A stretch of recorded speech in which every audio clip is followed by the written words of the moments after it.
Well, turn with me to John 1, and we're continuing through the Gospel of John. Now, these first 18 verses is called the prologue of John, and it's taken us a couple weeks to get through it. We'll be moving a little faster as we get through some of the narrative portions, but these first 18 verses really compose just a real introduction that is reflected in the rest of the Gospel. So let me read 1 through 18, and our meditation will be in verses 14 through 18. And you have an outline on the back of your order of worship, and if you'd like to do some fillings, hopefully we'll get them all to you. John 1:1. In the beginning was the Word, and the Word was with God, and the Word was God. He was in the beginning with God. All things were made through him, and without him was not anything made that was made. In him was life, and the life was the light of men. The light shines in the darkness, and the darkness has not overcome it. There was a man sent from God whose name was John. He came as a witness to bear witness about the light, that all might believe through him. He was not the light, but came to bear witness about the light. The true light, which gives light to everyone, was coming into the world. He was in the world, and the world was made through him. Yet the world did not know him.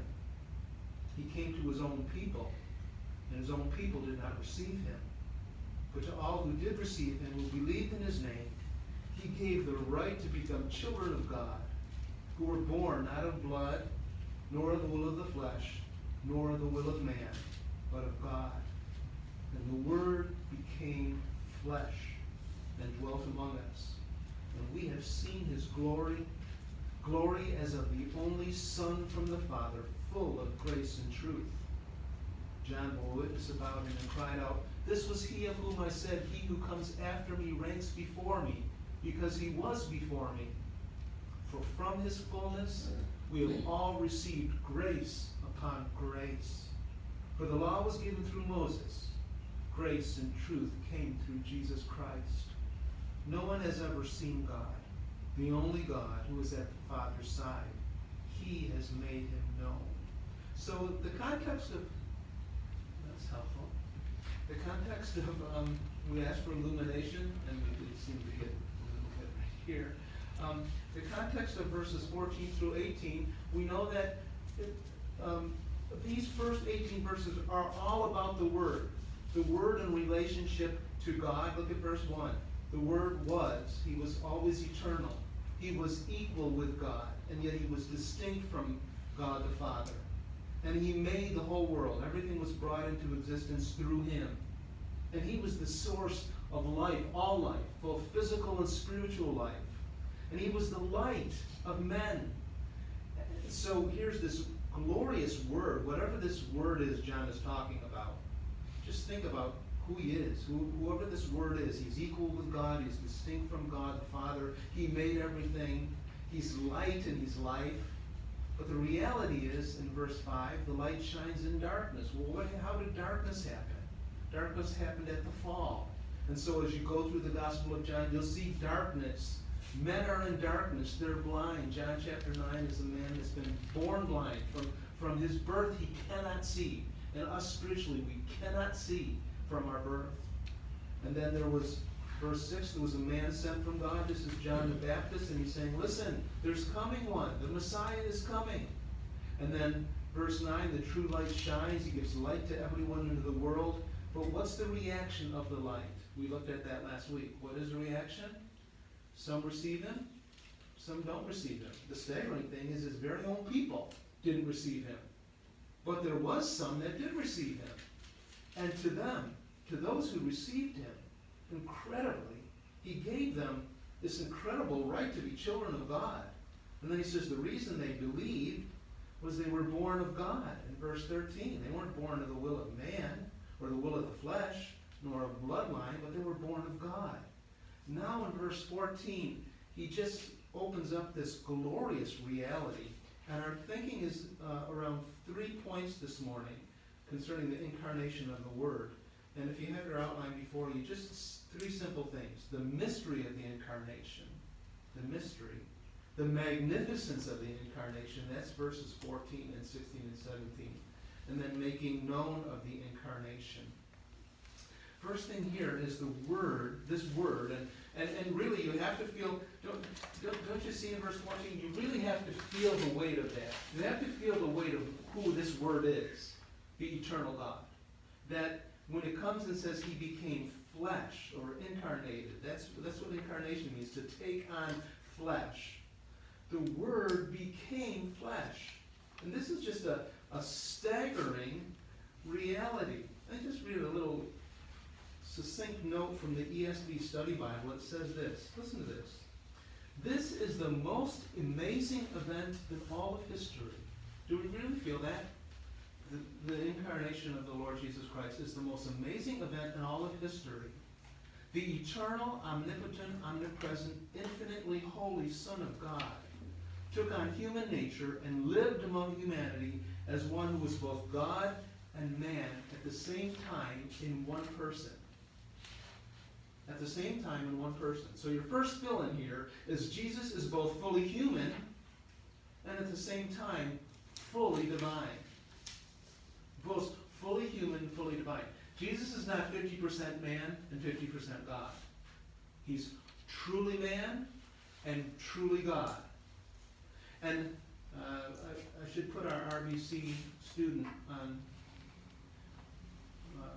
put our finger on here. Council of Chalcedon, when was it? Council of Chalcedon, 361. You're off by 100. No, 451. But I'm just saying, I'm just kidding you. But this is what the Council of Chalcedon said. It said, Jesus is two natures, listen to this, in perfect unity, without mixture, without division, without confusion, without separation. Now, I don't want to just throw out these big words, but this is to understand who Jesus is. He's fully God and fully man. But you can't mix those. It's not like his human nature was deified. It's not like he had a superhuman nature. And it's not like his divinity was somehow diminished by his humanity. I mean, they're two separate. Fully God, fully man.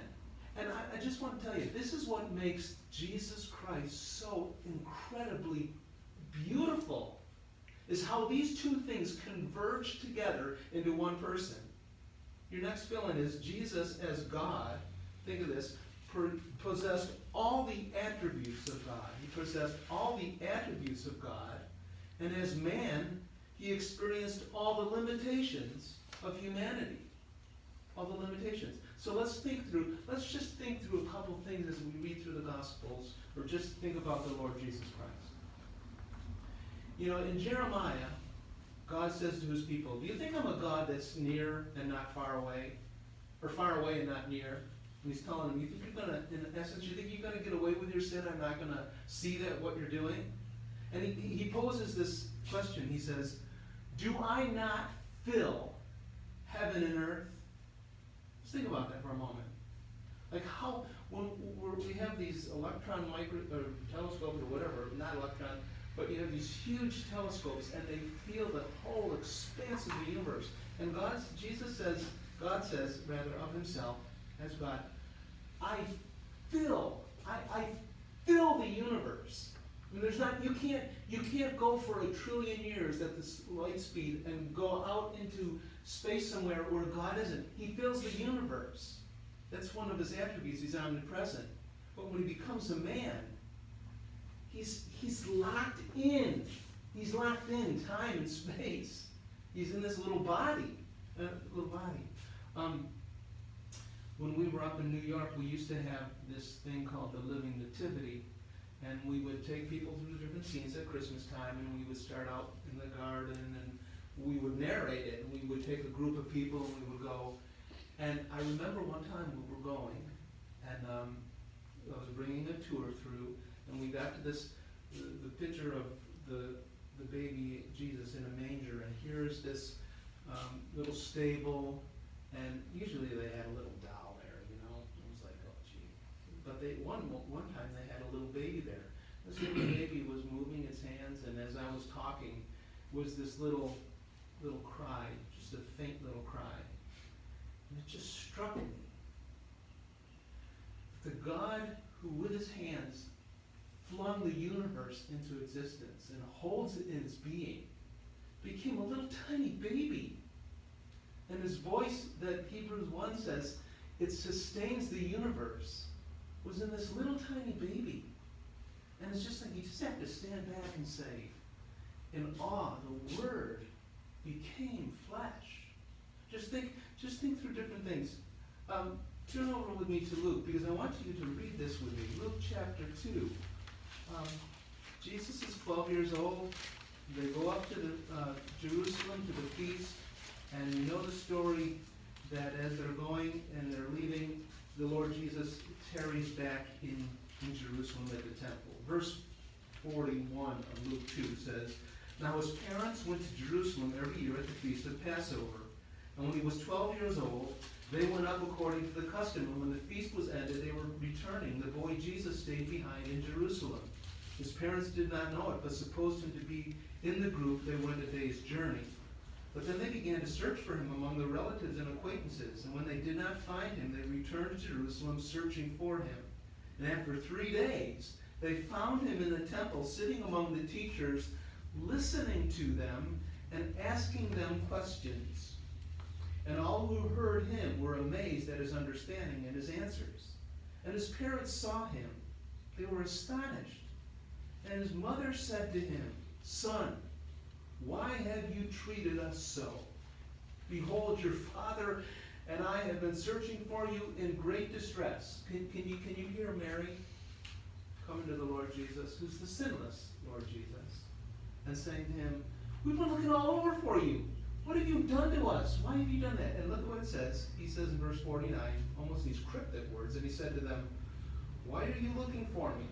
Did you not know that I must be in my Father's house?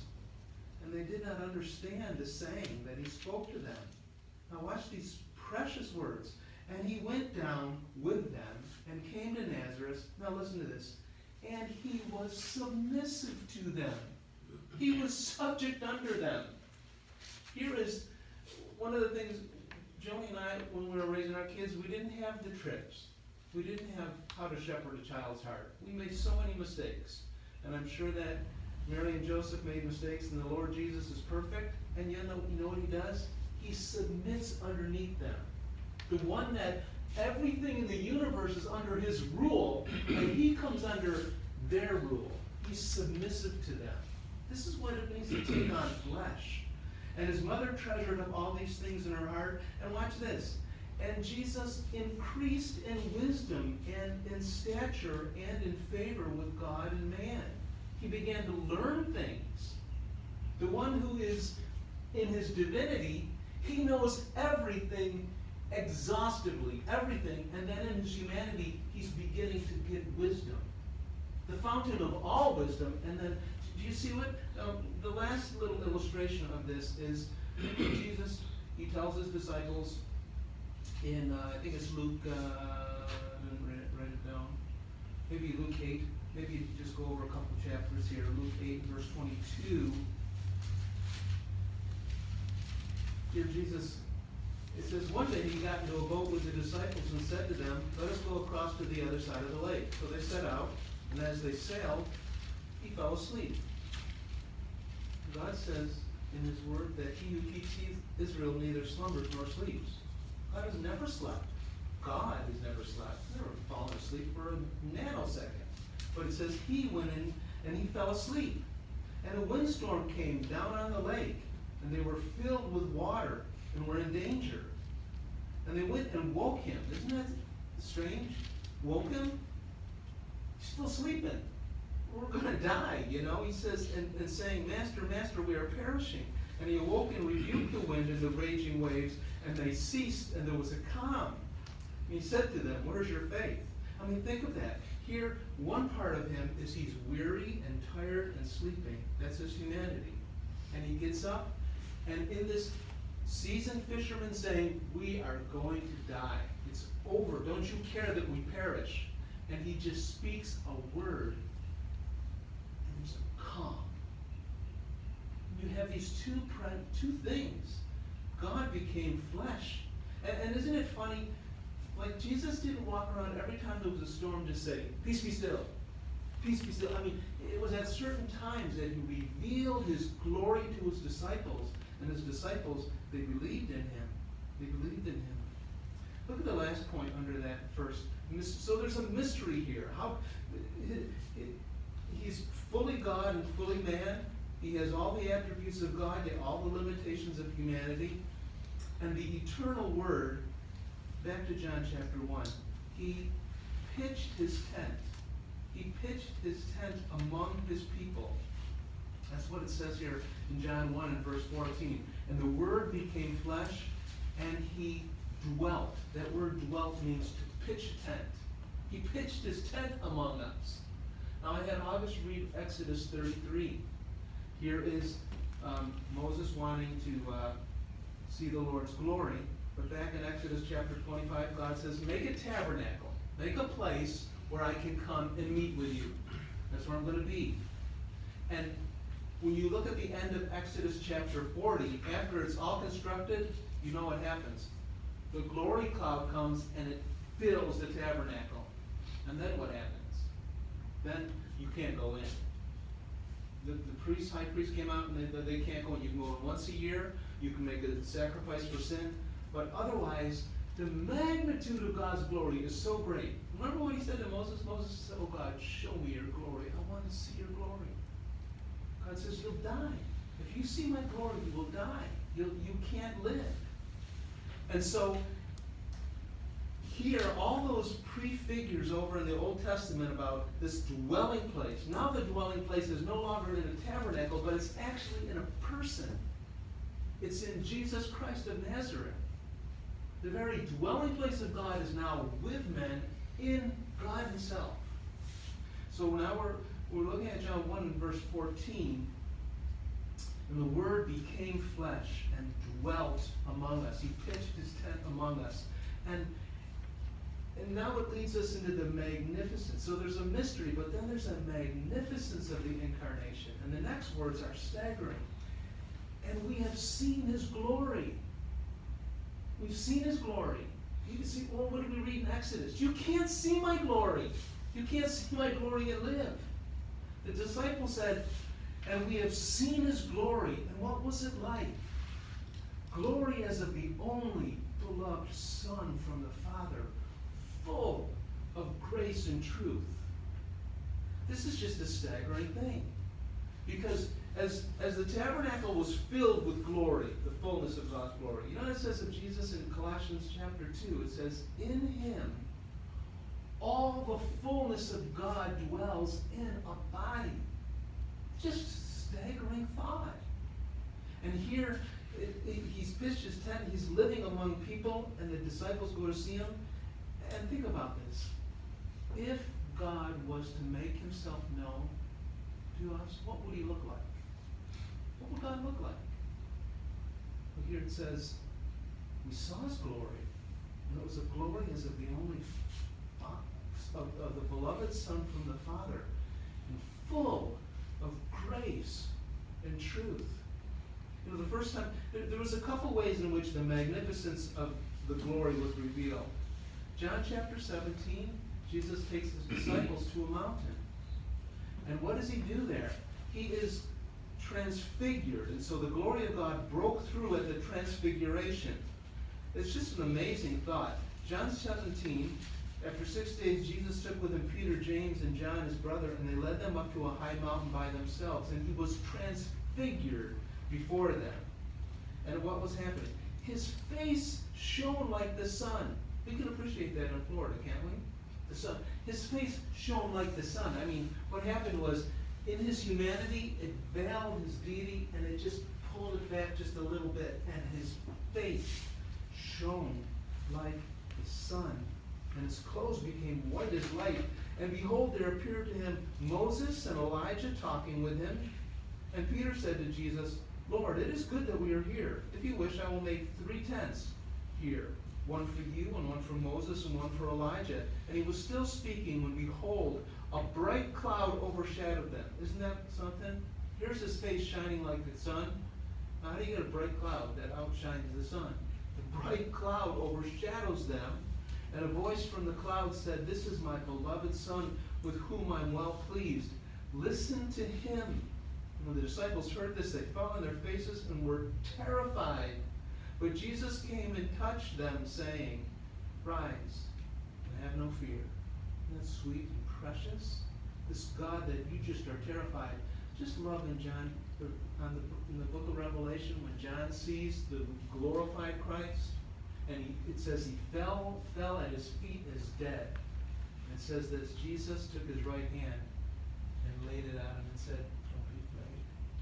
You have this magnificent God and this tender Savior, all together in this one magnificent, beautiful person. So the glory of God broke through at the transfiguration here, yes. But back in John, it says, this is how they saw his glory. How was it known? Not only in the brightness of the light that shone there on the mount, but it says, we saw glory. Glory is of the only Son, and he was full of grace and truth. The beauty of the Lord Jesus is, and I put it down here, the glory of God finds its fullest expression in the grace and truth of Jesus. Finds its fullest expression. So when the disciples said, we saw his glory, how was it manifested? Not in this blazing light alone, but in how Jesus was full of grace and truth. And do you remember what the Lord said to Moses? You can't see me. You can't see my glory. But he says, I will make all my goodness pass before you. That's what I'll do. I'll make my goodness pass before you. Well, the goodness and the kindness and the loving kindness of God is intricate to his glory. That's what his glory is found in. It's found in his mercy and his long-suffering and his compassion. And then when he passes by Moses, right, he's got him in the mount, he hides him in the cleft of the rock, and he declares to him his name. And he says, I'm God. Listen to what he says.